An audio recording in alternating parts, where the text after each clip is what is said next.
નમસ્કાર, હું છું હિના અને આપ જોઈ રહ્યા છો ઇન્ડિયા ન્યૂઝ ગુજરાતનું ખાસ બુલેટિન આપણું ગુજરાત। સમાચારોની વિસ્તારથી વાત કરીએ, શરૂઆત કરીએ ગાંધીનગરથી। તો ગાંધીનગરના સેક્ટર 12 માં આવેલા વિશ્વકર્મા મંદિરમાં આજે ભાજપના અધ્યક્ષ જગદીશ પંચાલ પહોંચ્યા અને મંદિરમાં પૂજા અર્ચના કરી। વિશ્વકર્મા મંદિરમાં પહોંચતા પંડિતો અને સમાજના આગેવાનો દ્વારા તેમને સન્માન આપવામાં આવ્યું। એ પ્રસંગે ઉપસ્થિત તમામ લોકોએ પૂજન અને પર્વની ભવ્યતા અનુભવવાનો અવસર મેળવ્યો। પંચાલે હર્ષ વ્યક્ત કરતા જણાવ્યું કે ધર્મ અને સંસ્કૃતિના સંરક્ષણ માટે આવા કાર્યક્રમો મહત્વપૂર્ણ છે।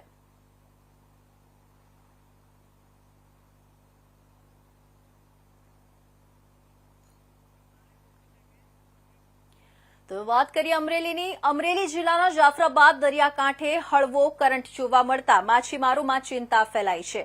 હવામાન વિભાગ દ્વારા શક્તિ નામના વાવાઝોડાની આગાહી બાદ જાફરાબાદ બંદરે 3 નંબરનું સિગ્નલ લગાવવામાં આવ્યું છે।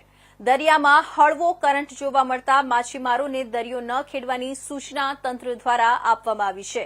સુરક્ષા હેતુસર માછીમારો માટે ટોકન પ્રક્રિયા તાત્કાલિક બંધ રાખવામાં આવી છે।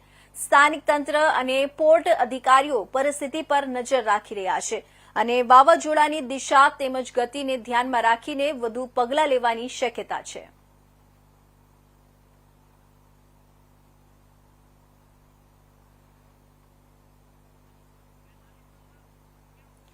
વાત કરીએ અમીરગઢની। અમીરગઢ પંથકમાં અચાનક વરસાદી માહોલ સર્જાયો છે। ઉકળાટ અને બફારા બાદ પડેલા વરસાદી ઝાપટાથી વાતાવરણમાં ઠંડક પ્રસરી છે।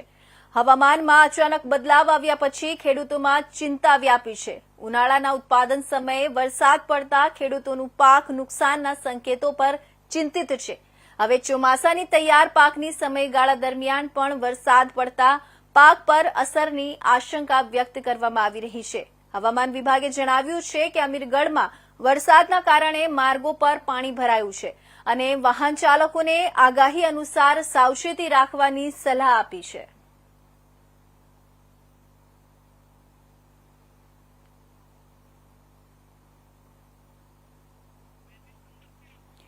હાલ વડોદરા શહેર તેમજ તેની આસપાસની વિસ્તારમાં ત્રેવડી ઋતુને કારણે વાયરલ ઇન્ફેક્શન, શરદી, ખાંસી, તાવ, ડેન્ગ્યુ, ચિકનગુનિયા, મેલેરિયા તથા ઝાડા ઉલટીના કેસોમાં ચિંતાજનક ઉછાળો જોવા મળ્યો છે। હાલ વડોદરા શહેરમાં ગરમી, વરસાદ અને ઠંડીનો માહોલ વચ્ચે વાયરલ ઇન્ફેક્શનની બીમારીએ માથું ઉચક્યું છે। ત્યારે આ વાયરલ ઇન્ફેક્શનની બીમારી જેવી કે શરદી, ખાંસી, તાવ, ડેન્ગ્યુ, મેલેરિયા, ટાઇફોઇડ, ઝાડા ઉલટી જેવા રોગચાળામાં સપડાઈ રહ્યા છે, જેના કારણે કારેલીબાગ ખાતે આવેલી વાયરલ ઇન્ફેક્શનની હોસ્પિટલમાં દર્દીઓની ભારે ભીડ જોવા મળી રહી છે। એટલું જ નહીં, સયાજી હોસ્પિટલ અને ગોત્રી હોસ્પિટલ ખાતે પણ વાયરલ ઇન્ફેક્શનના દર્દીઓની ભીડ જોવા મળી રહી છે। અલબત્ત વાયરલ ઇન્ફેક્શનના દર્દીઓમાં ચિંતાજનક વધારો જોવા મળી રહ્યો છે। તબીબી સૂત્રોના જણાવ્યા અનુસાર રોજની અંદાજે 150 થી 200 દર્દીઓની ઓપીડીમાં ચકાસણી કરવામાં આવે છે। ઘડીમાં વરસાદ પડે છે, ઘડીમાં તડકો પડે છે અને રાત્રે ઠંડીનો અનુભવ થાય છે। એના લીધે 3 ઋતુ ભેગી થવાના કારણે અત્યારે શરદી, ખાંસી અને વાયરલ ફીવરના કેસો વધી રહ્યા છે।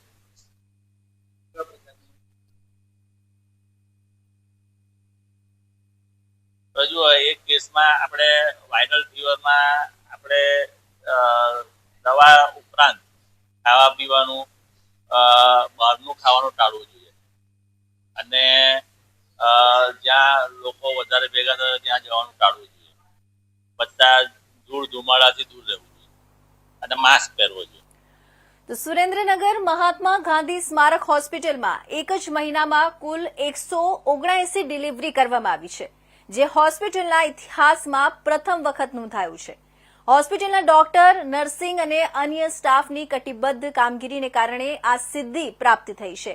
સ્થાનિક આરોગ્ય અધિકારીઓએ હોસ્પિટલના તમામ સ્ટાફની સરાહના કરતા જણાવ્યું કે આ પ્રકારની કામગીરીથી સ્થાનિક સ્તરે આરોગ્ય ક્ષેત્રે વિશ્વસનીય સેવા પ્રદાન થાય છે। હોસ્પિટલના સ્ટાફને સમાજના તમામ લોકો તરફથી શુભેચ્છાઓ પાઠવી તમામ ડોક્ટરો અને નર્સિંગ સ્ટાફને તેમના યોગદાન બદલ અભિનંદન આપવામાં આવ્યા છે।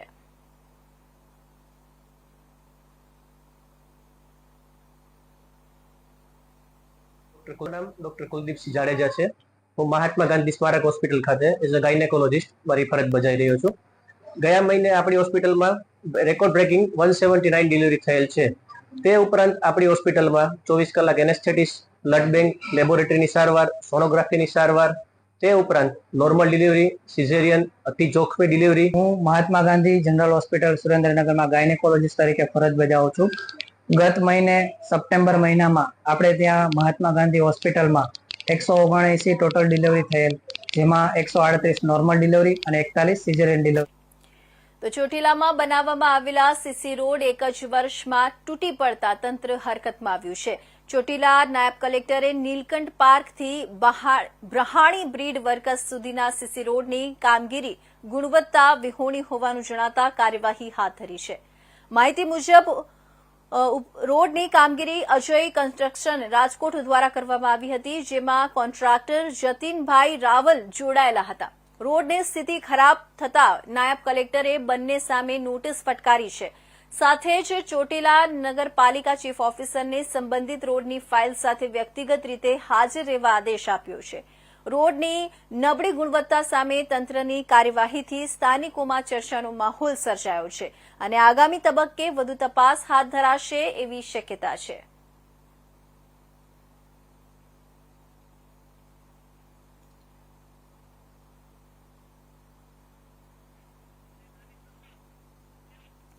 તો ભાયાવદરમાંથી સેક્સ સ્ટેમિના વધારવાની દવાનું વેચાણ કરતા કોલ સેન્ટર પર પોલીસે દરોડો પાડી 9 શખ્સોની ધરપકડ કરી તપાસ કરતા આ દવાના સપ્લાયરનું મૂળ અમદાવાદ હોવાનું ખુલ્યું છે. મેડિકલ ડિગ્રી વિના કર્મચારીઓ પાસે સેક્સ સ્ટેમિના વધારવા ઉપરાંત ડાયાબિટીસ અને વજન ઘટાડવાની દવાનું ઓનલાઈન વેચાણ કરવામાં આવતું હોવાનું પણ તપાસમાં બહાર આવ્યું છે. પોલીસ દરોડામાં 3,96,000નો મુદ્દામાલ કબજે કર્યો છે. પોલીસ તપાસમાં જાણવા મળ્યું છે કે દર્શક મનસુખભાઈ માકડિયાએ માસિક 3,000 રૂપિયાના ભાડેથી પિયુષભાઈ જાવિયાની ઓફિસ ભાડે રાખી સેક્સ સ્ટેમિના વધારવાની દવા સહિતની પ્રોડક્ટ ઉપરાંત ડાયાબિટીસ અને વજન ઘટાડવાની દવાનો ઓનલાઈન વેચાણ માટેનું કોલ સેન્ટર ઊભું કર્યું હતું. કોલ સેન્ટરમાં કામ કરવા માટે અલગ અલગ માણસો રાખ્યા હતા, જેમને તે માસિક 7,000 પગારની સાથે એક પ્રોડક્ટ વેચાણ પર 50 રૂપિયા કમિશન પણ આપતો હતો. પોલીસે લેપટોપમાં તપાસ કરતા 4,023 વ્યક્તિઓએ અલગ અલગ પ્રકારની આવી દવા દર્શક માકડિયા પાસે મંગાવ્યાનું લિસ્ટ મળ્યું હતું. તેમજ કશ્યપ સુમનભાઈ મકવાણાની વોટ્સએપ એપ્લિકેશનમાં એક મેસેજ પોલીસના નજરે ચડ્યો હતો, જેમાં દવા મંગાવનારને ઉદ્દેશી કરેલા મેસેજમાં દવાનો ઓર્ડર કેન્સલ કરનારને ધમકી આપવામાં આવતી હોવાનું પણ ખુલ્યું છે. કોલ સેન્ટર ચલાવનાર દર્શન માકડિયાની પૂછતાછ કરતા તે આ દવાઓ અમદાવાદના યાંગોદરથી લાવતો હોવાની કબૂલાત આપી હતી. ત્યારે તે અમદાવાદમાં કોની પાસેથી દવા લાવતો હતો તે અંગે પોલીસે તપાસ હાથ ધરી છે.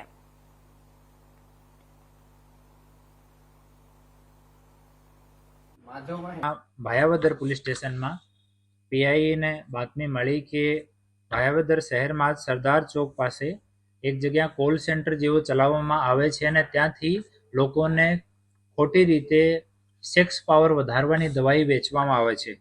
આ બાતમી મળતા પીઆઈ અને એની ટીમ ત્યાં જઈને રેડ કરી અને ત્યાંથી 9 આરોપીઓને ઝડપી પાડ્યા. આમાંથી દર્શકભાઈ મનસુખભાઈ માકડિયા ભાયાવદરનો રહેવાસી છે. 2-3 વર્ષથી એક મેડિકલમાં કામ કરે છે અને મેડિકલમાં કામ કરવાથી એને થોડો બહુ આ દવાઈનો અને મેડિકલ વિષયનો અનુભવ થઈ ગયો. તો એના પછી આ 8 માણસો બાકીના હાયર કર્યા અને 7,000 રૂપિયા પર મહિનાની સેલરી આપે છે. ઓર દરેક જો દવાની વિક્રી થાય એમાંથી એને 50 થી 100 રૂપિયા કમિશનનો આપે છે. એના સિવાય કિશન કરીને ભાઈ છે જે અમદાવાદમાં કામ કરે છે. આ એક દવા કંપનીમાં કામ કરે છે. એની સાથે સંપર્ક કર્યો ને એ લોકો વિચાર કર્યો કે એવી દવાઈઓ આપણે ઓનલાઈન વેચાણ કરીએ અને મોટો પ્રોફિટ કમાવાનો એ લોકો કાવતરો કર્યો. પછી એ લોકો ફેસબુક અને બીજા જો સોશિયલ મીડિયા પ્લેટફોર્મ પર લોકો એડવર્ટાઇઝમેન્ટ મૂક્યો કે ભાઈ સેક્સ પાવર વધારવાની દવાઓ એટલા રૂપિયામાં મળે છે, અમારી ગારંટી છે તમારી જો સેક્સ્યુઅલ પાવર છે વધી જશે. ત્યાં ક્લિક કરતા એક લિંક ઓપન થાય છે. આ લિંકમાં જ્યારે કોઈ પણ માણસ પોતાની માહિતી અને ફોન નંબર મૂકે એના પછી એ લોકો શામાંથી ફોન કરતા હતા પોતાની ઓળખ ડોક્ટર કે એમઆર તરીકે. તો ભાવનગર જિલ્લામાં ખાદ્ય સુરક્ષાની વ્યવસ્થા પર મોટો પ્રશ્નચિહ્ન ઉભો થયો છે. સિહોર તાલુકાના દેવાગાણા ગામે છેલ્લા 5 વર્ષથી અનધિકૃત રીતે નકલી માવો બનાવતી ફેક્ટરી દ્વારકાધીશ સ્વીટ માર્ટ નામની મિની ફેક્ટરી ધમધમતી હતી અને આશ્ચર્ય એ છે કે ફૂડ સેફ્ટી વિભાગને તેની ગંધ પણ ન લાગી. ફટકડી, પામોલીન તેલ અને દૂધના પાવડરથી બનતો આ બનાવટી માવો બજારમાં માત્ર 150 થી 200 રૂપિયા પ્રતિ કિલોના ભાવે વેચાતો હતો. લોકોના આરોગ્ય સાથે 5 વર્ષથી ખુલ્લેઆમ ખેલ થતો રહ્યો, પણ જવાબદાર વિભાગો નિષ્ક્રિય રહ્યું છે. ડુપ્લિકેટ માવાનું રેકેટનો પર્દાફાશ એલસીબીની ટીમે ફૂડ સેફ્ટી વિભાગને સાથે રાખીને કર્યું છે. સ્થળ પરથી મોળો, મીઠો અને કણીવાળો કુલ 1520 કિલો બનાવટી માવો જપ્ત કરાયો હતો. લોકોના આરોગ્ય જોખમમાં મૂકનાર કલ્પેશભાઈ બારૈયા નામના વ્યક્તિ વિરુદ્ધ સિહોર પોલીસમાં અરજી દાખલ કરાઈ છે. દિવાળીના તહેવાર આડે હવે થોડા દિવસો જ બાકી છે, ત્યારે ભાવનગર શહેરમાંથી અખાદ્ય ચીજવસ્તુઓનો મસમોટો જથ્થો પકડાયો છે. આ કાર્યવાહી આરોગ્ય વિભાગ કે ફૂડ એન્ડ ડ્રગ વિભાગ દ્વારા નહીં, પરંતુ ભાવનગર એલસીબી પોલીસ દ્વારા કરવામાં આવી છે. સિહોર તાલુકાના દેવગાણા ગામેથી નકલી માવો બનાવવાની ફેક્ટરી ઝડપાઈ છે. આ ફેક્ટરીમાં ભેળસેળ કરેલો જથ્થો મળી આવ્યો, જેનો નાશ કરવામાં આવ્યો છે. ભાવનગર એલસીબી પોલીસને બાતમી મળી હતી કે ભાવનગર જિલ્લાના સિહોર તાલુકાના દેવગાણા ગામે નકલી માવો બનાવવાની ફેક્ટરી ચાલી રહી છે, જેને પગલે ફૂડ એન્ડ ડ્રગ વિભાગને સાથે લઈ અને સ્થળ પર જઈને રેડ કરવામાં આવી હતી. ત્યાંથી પોલીસને નકલી માવો બનાવવાની ફેક્ટરી મળી આવી હતી. આ કેસમાં પોલીસ અને ફૂડ એન્ડ ડ્રગ વિભાગે મોડી રાત્રિ સુધી ધોરણસર કાર્યવાહી હાથ ધરી હતી. રેડ દરમિયાન મીઠો માવો, જેનું કુલ વજન 740 કિલોગ્રામ અને મીઠો દાણાવાળો માવો 480 કિલોગ્રામ અને મોળો માવો જે 300 કિલોગ્રામ મળીને કુલ 1520 કિલોગ્રામ ડુપ્લિકેટ માવો પકડાયો હતો. માવો બનાવવા માટે નેચરલ ડિલાઇટ કંપનીનો મિલ્ક પાવડરના નંગ 28 તેમજ અમૂલ મિલ્ક પાવડરની થેલીઓના નંગ 29 અને પામોલીન તેલના ડબ્બા 1 તેમજ ફટકડી 25 કિલો સાથે માવો બનાવવા માટે ચૂલા, કડાઈ, કોલ્ડ સ્ટોરેજ તથા બોઇલર વગેરે સાધનો હાથ લાગ્યા હતા. પોલીસે કુલ રૂપિયા 2,58,200 નો મુદ્દામાલ પકડ્યો હતો. દ્વારકાધીશ સ્વીટ માર્ટ નામની એક દુકાન આવેલી છે. એ દુકાનના સંચાલક છે કલ્પેશભાઈ ભૂપતભાઈ બારૈયા, કે જેઓ દ્વારા કોઈપણ જાતના જે મીઠાઈમાં વપરાતા માવા છે તેનું કોઈપણ જાતનું મેન્યુફેક્ચરિંગ લાયસન્સ એમની પાસે ન હતું. તેમ છતાં અનધિકૃત રીતે અને અખાદ્ય જે માવો છે તેમની બનાવટ કરતા હોય તેમના વિરુદ્ધમાં જે કહેવાય જાણવાજોગ છે દાખલ કરવામાં આવેલ છે. સદર હું બનાવની આખી વિગત જોઈએ તો દ્વારકાધીશ સ્વીટ માર્ટ કે જે સિહોર તાલુકાના દેવગાણા ગામ ખાતે આવેલી છે, તેમના સંચાલક કલ્પેશભાઈ ભૂપતભાઈ બારૈયા દ્વારા આશરે છેલ્લા 5 વર્ષથી જે અખાદ્ય માવો છે એ બનાવવા માટેની એક ફેક્ટરી છે એનું સંચાલન કરવામાં આવતું હતું. આ માહિતી મળતા ભાવનગર જિલ્લાની લોકલ ક્રાઇમ બ્રાન્ચની ટીમ તેમજ ફૂડ સેફ્ટી ઓફિસરની ટીમ દ્વારા સંયુક્ત રીતે રેડ કરી અને દ્વારકાધીશ સ્વીટ માર્ટની ફેક્ટરીમાં જઈ અને કુલ 1500 કિલો જેટલો છે માવો એ જપ્ત કરવામાં આવ્યો છે. માવાની વિગત જોઈએ તો મોળો માવો 300 કિલો જેટલો, મીઠો દાણાદાર માવો જે હતો એ 480 કિલો તેમજ અન્ય મીઠો માવો જે છે એ 740 કિલોગ્રામની આસપાસ જે છે એ મળી આવેલ હતો. આમ કુલ 1500 કિલો માવો કે જેની જે અંદાજિત કિંમત હતી એ 2,58,200 રૂપિયાની આસપાસ થાય છે. આ સમગ્ર જે માવો બનાવવાની જે એમની એમો હતી એમાં એ રીતની હતી કે જ્યારે મોળો માવો બનાવવામાં આવતો હોય તો એની અંદર તેઓ દ્વારા પામ ઓઇલનો ઉપયોગ તેમજ વનસ્પતિ ઘીનો ઉપયોગ કરવામાં આવતો હતો. તેમજ મીઠો દાણાદાર માવો જ્યારે બનાવવામાં આવતો હોય તો એની અંદર તેઓ દ્વારા ફટકડીનો ઉપયોગ કરવામાં આવતો હતો. જેથી કરીને આ જે ટોટલ 780 કિલો જે માવો છે તે સ્વાસ્થ્ય માટે ખૂબ જ હાનિકારક હોય. તેઓને FSSAI ના નોર્મ્સ મુજબ આ જે ફટકડી અથવા તો વનસ્પતિ ઓઇલ કે પામ ઓઇલ છે તેનો ઉપયોગ માવો બનાવવા માટે ન કરી શકે અને અખાદ્ય હોય, જેથી કરીને આ સમગ્ર માવો છે એનો સ્થળ ઉપર જ છે ફૂડ સેફ્ટી ઓફિસરની હાજરીમાં નાશ કરવામાં આવે. તો મહીસાગર જિલ્લામાં સંતરામપુરની બેંક ઓફ બરોડા શાખામાં મોટું લોન કૌભાંડ બહાર આવ્યું છે. ખોટા દસ્તાવેજો અને ડુપ્લિકેટ ઓળખના આધારે અનેક લોકોએ બેંકમાંથી લોન મેળવતા તંત્ર ચકચારમાં આવ્યું છે. માહિતી મુજબ વર્ષ 2024માં સંતરામપુર BOB બેંકમાં બોગસ દસ્તાવેજ રજૂ કરી લગભગ 35 જેટલા લોન ધારકોએ 3,55,00,000 રૂપિયાની લોન મેળવી હતી. આ લોન મેળવવા માટે નકલી પગાર સ્લીપ તેમજ ઇન્કમ ટેક્સ ફોર્મ નંબર 16 અને ખોટા સિક્કા તૈયાર કરવામાં આવ્યા હતા. દરેક અરજદાર માટે અલગ અલગ નોકરીની ઓળખ ઊભી કરવામાં આવી હતી, જેથી લોન મંજૂર થઈ શકે. આ મામલે સંતરામપુર પોલીસ દ્વારા 35 લોકો સામે ગુનો નોંધાયો છે અને તપાસ દરમિયાન તત્કાલીન બેંક મેનેજર ભૂપેશ પુરોહિતની પણ ભૂમિકા સામે આવી છે. તપાસ બાદ પોલીસે ભૂપેશ પુરોહિતને ધરપકડ કરી છે. આ સમગ્ર કૌભાંડથી બેન્કિંગ સિસ્ટમની સુરક્ષા અને લોન પ્રક્રિયામાં મોટો પ્રશ્નચિહ્ન ઉભો થયો છે.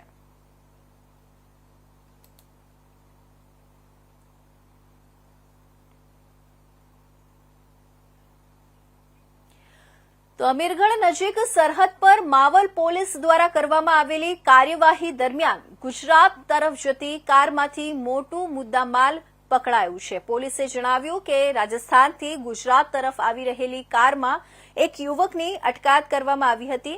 કારના ગુપ્ત ખાનામાંથી 45 કિલોગ્રામ 600 ગ્રામ ચાંદી અને 10 લાખ રૂપિયા રોકડ મળી આવ્યા હતા. વાહન ચેકિંગ દરમિયાન રાજસ્થાન પોલીસે પણ કાર્યવાહી કરી હતી. હાલમાં જપ્ત કરાયેલા મુદ્દામાલ ક્યાં લઈ જવાતો હતો તે અંગે પોલીસ વધુ તપાસ હાથ ધરવામાં આવી છે.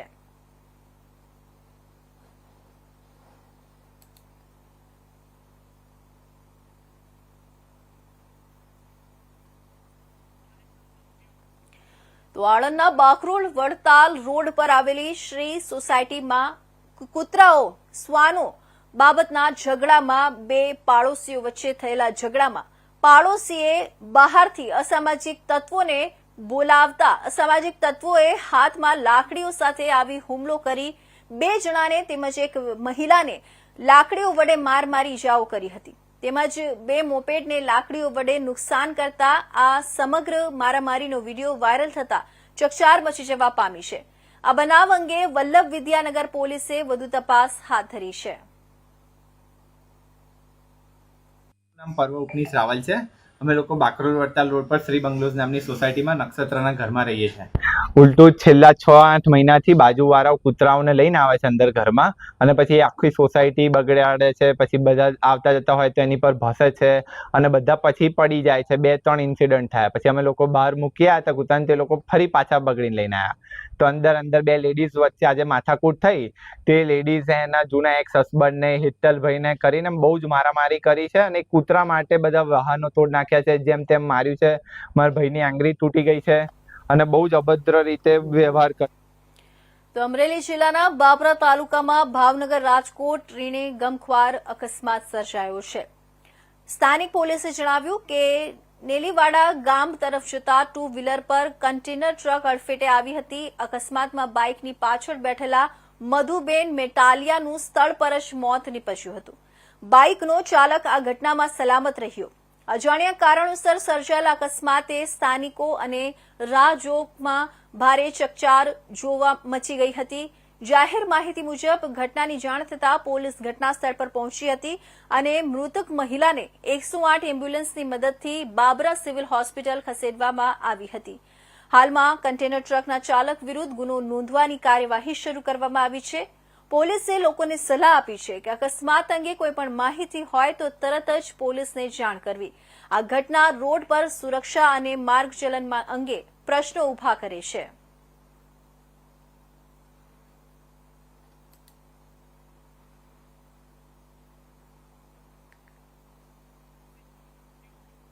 તો પાલનપુર આબુ હાઈવે સ્થિત આવેલા હેબતપુરા પાટિયા પાસે પેપર મિલ આવેલી છે, જ્યાં ડીશો બનાવવામાં આવતી હતી.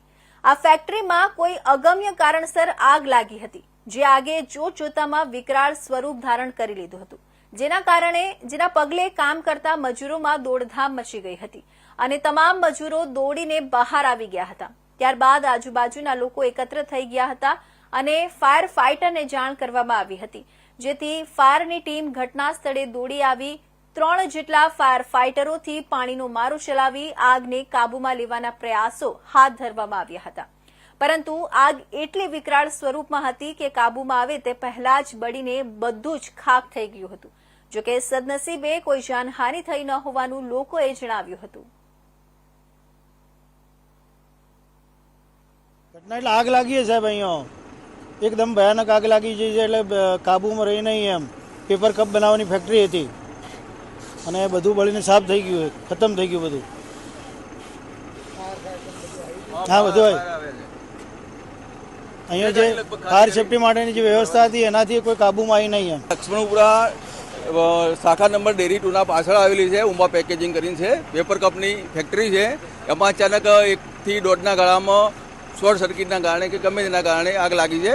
લગભગ બધું બળીને ખાક થઈ ગયું છે. 2 ફાયર ફાઈટર આવ્યા હતા, બંનેનો ખાલી થઈ ગયા છે. બીજું તો થાનગઢ શહેરમાં શંકાસ્પદ હાલતમાં એક આધેડનો મૃતદેહ મળી આવ્યો છે. આ ઘટના જોગ આશ્રમ નજીક દલિત સમાજના શમશાન પાસે બની હતી. પોલીસના સૂત્રો અનુસાર મૃતકનું નામ દિનેશભાઈ આલજીભાઈ સોલંકી છે, જેમની ઉંમર આશરે 50 વર્ષની હોવાનું જાણવા મળ્યું છે. સવારના સમયે મૃતદેહને લોકો જોઈને પોલીસને જાણ કરી હતી. પ્રાથમિક તપાસમાં મૃતકના માથા પર ઈજાના નિશાન જોવા મળ્યા છે, જેના કારણે હત્યાનો સંકેત વ્યક્ત કરવામાં આવ્યો છે. પોલીસે મૃતદેહને પોસ્ટમોર્ટમ માટે રાજકોટ ખસેડી વધુ તપાસ શરૂ કરી છે અને આસપાસના વિસ્તારના લોકોને પૂછપરછ કરવા શરૂ કરી છે.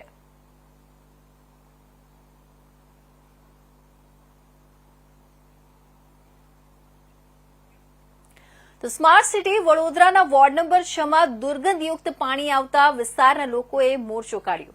વડોદરા શહેરને આમ તો સ્માર્ટ સિટી તરીકે ઓળખવામાં આવે છે. છેલ્લા 3 દાયકાથી વડોદરા શહેરમાં ભારતીય જનતા પાર્ટીનું શાસન છે. સ્માર્ટ સિટીનું બિરુદ મળવા છતાં પણ વડોદરા મહાનગરપાલિકા વડોદરા શહેરને સુંદર, સ્વચ્છ અને સમસ્યાઓયુક્ત બનાવી શકી નથી.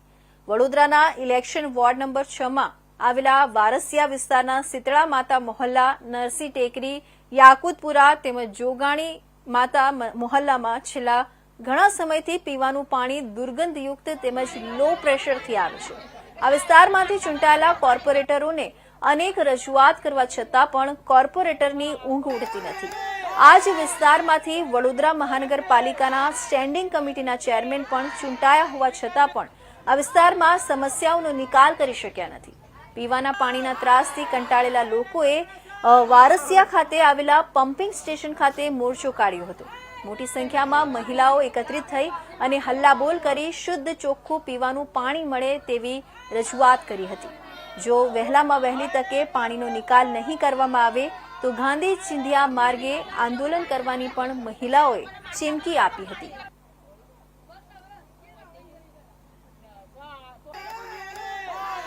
વિસ્તાર છે જે કોર્પોરેશન અને મ્યુનિસિપલના બંનેના ઇલેક્શનના પણ વોર્ડ નંબર 6માં આવે છે.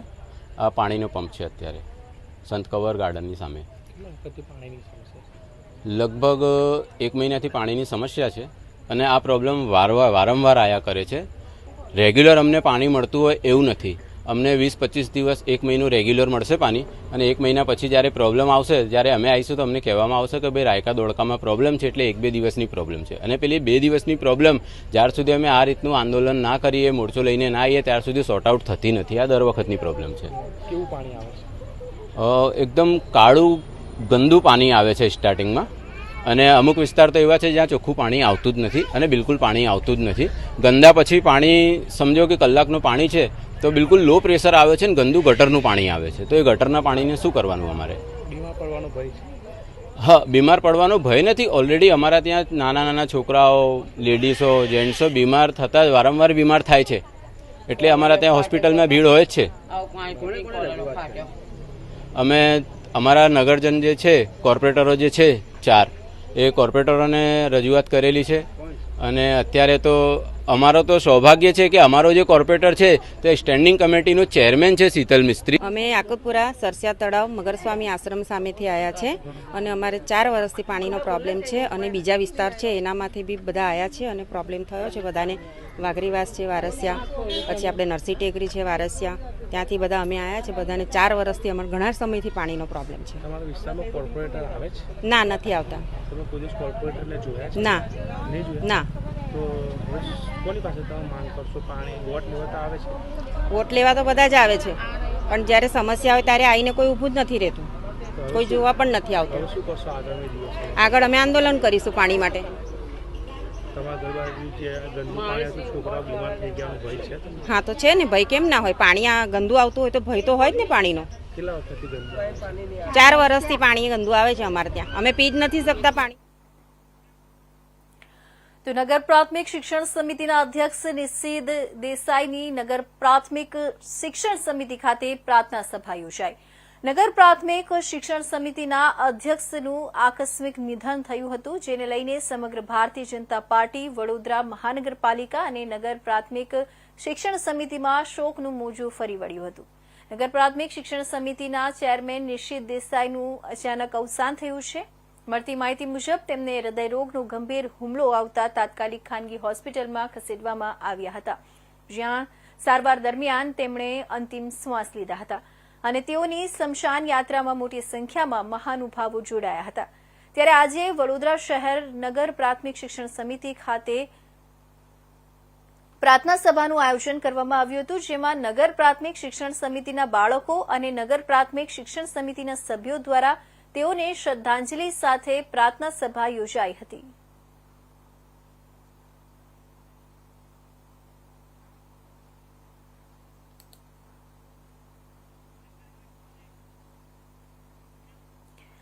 તો હાલ અત્યારના આજના ખાસ બુલેટિન આપણું ગુજરાતના મહત્વના સમાચારોમાં બસ આટલું જ. નવા સમાચાર સાથે ફરી મળીશું. ત્યાં સુધી જોતા રહેજો ઇન્ડિયા ન્યૂઝ ગુજરાત.